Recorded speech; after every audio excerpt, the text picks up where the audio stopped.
ஒரு மாருதி செல்லிரியா ஒன்று போட்டிருக்கேன் பாருங்க. 2020 மாடலு, 3 ஓனர் வண்டி. வண்டியில் பார்த்தீங்கன்னா எஃப்சி இன்சூரன்ஸ் எதுவும் இருக்காது. லைஃப் டேக்ஸ் வண்டி, பர்மிட் கரண்டில் இருக்கும். வண்டி சிஎன்ஜி வித் பெட்ரோல். வண்டி இன்ஜின் ரொம்ப குவாலிட்டியாக இருக்கும், ஏசி நல்லா இருக்கும், பாடி லைன் தெளிவாக இருக்கும், உள்ள இன்டீரியர் சீட்டு கவர் எல்லாமே நல்லா இருக்கும். வண்டி பார்க்கணும்னா தாம்பரம் முடிச்சூரில் வண்டி பார்க்கணும். வண்டி இருக்கிற கண்டிஷனை அப்படியே வண்டியை கொடுத்துடலாம்.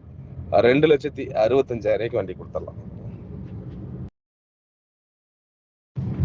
ஒரு மாருதி செல்லிரியா ஒன்று போட்டிருக்கேன் பாருங்க. 2020 மாடலு, 3 ஓனர் வண்டி. வண்டியில் பார்த்தீங்கன்னா எஃப்சி இன்சூரன்ஸ் எதுவும் இருக்காது. லைஃப் டேக்ஸ் வண்டி, பர்மிட் கரண்டில் இருக்கும். வண்டி சிஎன்ஜி வித் பெட்ரோல். வண்டி இன்ஜின் ரொம்ப குவாலிட்டியாக இருக்கும், ஏசி நல்லா இருக்கும், பாடி லைன் தெளிவாக இருக்கும், உள்ள இன்டீரியர் சீட்டு கவர் எல்லாமே நல்லா இருக்கும். வண்டி பார்க்கணும்னா தாம்பரம் முடிச்சூரில் வண்டி பார்க்கணும். வண்டி இருக்கிற கண்டிஷனை அப்படியே வண்டியை கொடுத்துடலாம். 2,65,000 வண்டி கொடுத்துடலாம்.